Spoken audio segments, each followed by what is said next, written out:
Assalamualaikum warahmatullahi wabarakatuh.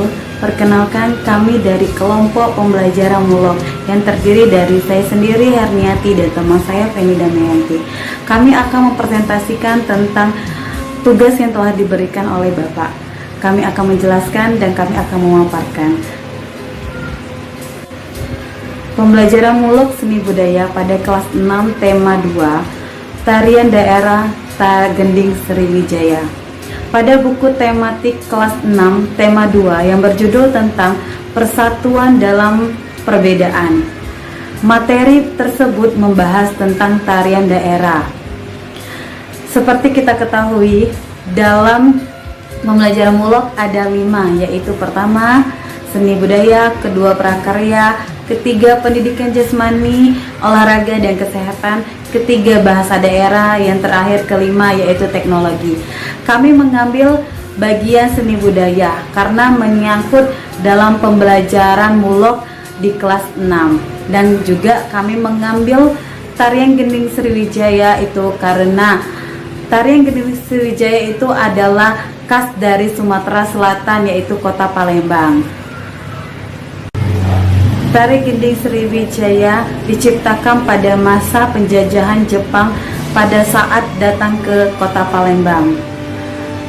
Gending berasal dari bahasa Jawa yang artinya lagu, Sri berarti bercahaya, dan Wijaya berarti kejayaan. Jadi, jika kita simpulkan bahwa Sriwijaya itu adalah kerajaan sejarah yang mengalami masa kejayaan di kota Palembang kita tersebut. Tari Gending Sriwijaya pertama kali ditampilkan di halaman Masjid Agung pada hari Kamis tanggal 2 Agustus 1945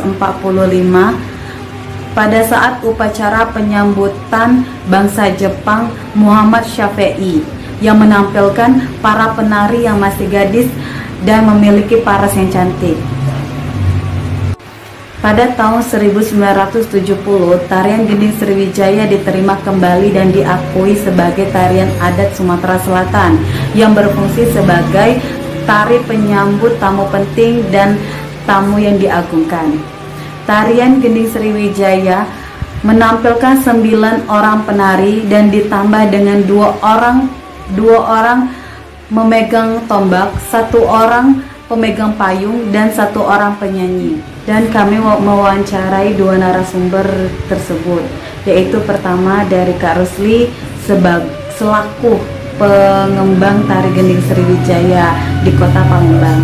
Yang kedua dari Kak Grisandi, yaitu pelatih dan penari dari tari Gending Sriwijaya di kota Palembang. Menurut Kak Rusli, hasil wawancara kami yaitu sangat bagus untuk dipelajari oleh anak sekolah dasar, dikarenakan gerakan tarian Gending Sriwijaya tersebut memiliki makna yang di setiap gerakan tersebut dan mudah untuk dipelajari oleh anak sekolah tersebut.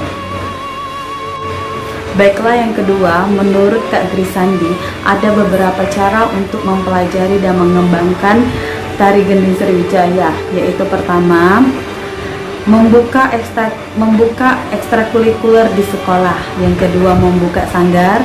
Yang ketiga, kita mengenalkan sejarah, makna, pakaian, riasan, dan perlengkapan tarian Gending Sriwijaya. Baiklah, terima kasih, itulah dari saya dan akan dijelaskan oleh teman saya. Ini saya akan melanjutkan pemaparan dari teman saya. Di sini saya akan menjelaskan tentang gerakan tarian Gending Sriwijaya beserta maknanya. Jadi, tarian Gending Sriwijaya ini memiliki 15 gerakan tari inti. Pertama, itu adalah gerak salam atau sembah. Jadi, seperti ini gerakannya, kedua telapak tangan ditelungkupkan di depan dada. Ini bermakna untuk menghormati tamu atau orang yang diagungkan. Gerakan yang kedua, gerakannya seperti ini. Gerakannya disebut sebagai gerakan kecubung bawah. Maknanya yaitu seni merupakan sesuatu yang luhur.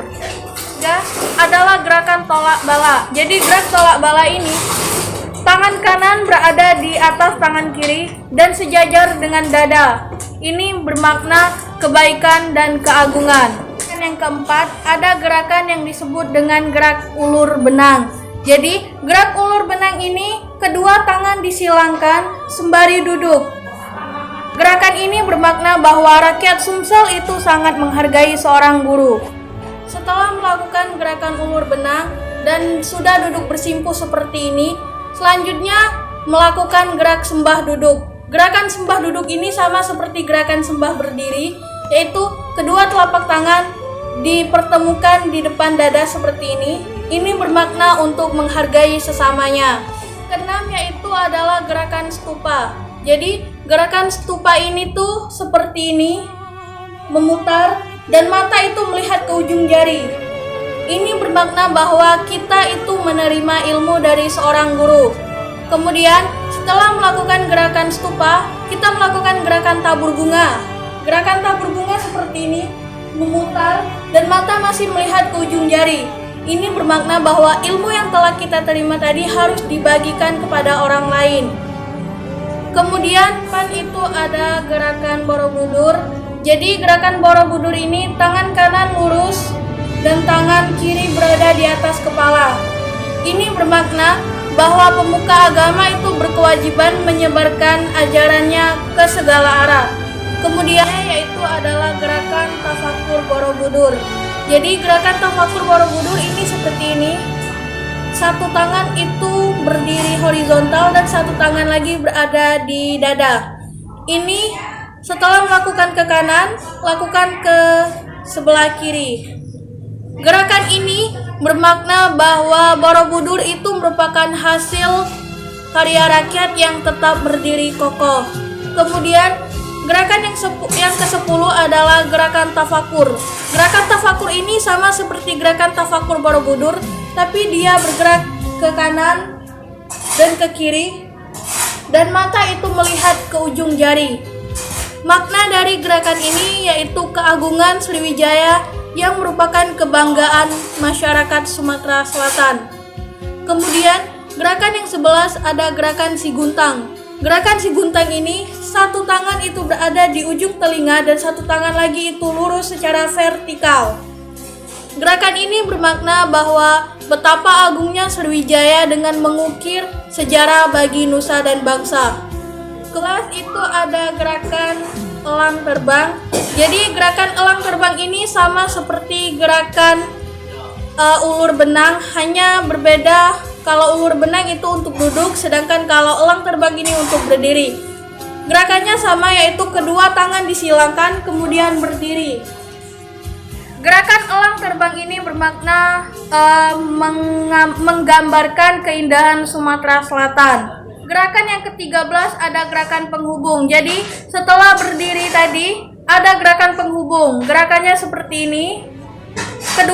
Salah satu tangan memutar dan tangannya lagi diletakkan di atas perut, di depan perut. Jadi gerakannya seperti ini. Gerakannya ini bermakna bahwa bumi Sriwijaya ini dilambangkan sebagai surganya Indraloka. Kemudian gerakan yang ke-14 itu gerakan tola bala. Setelah melakukan ke depan, dilakukan ke sebelah kanan, kemudian dilakukan lagi ke sebelah kiri. Gerakan tola bala ini berarti menolak kesialan. Kemudian gerakan yang terakhir itu adalah gerakan mendengar. Jadi kedua tangan diletakkan di sebelah telinga. Gerakan ini bermakna bahwa seluruh masyarakat Nusantara itu harus mendengarkan lagu Gending Sriwijaya. Dari kami kurang dan lebihnya saya mohon maaf. Saya akhiri, wabillahi taufiq wal hidayah. Wassalamualaikum warahmatullahi wabarakatuh.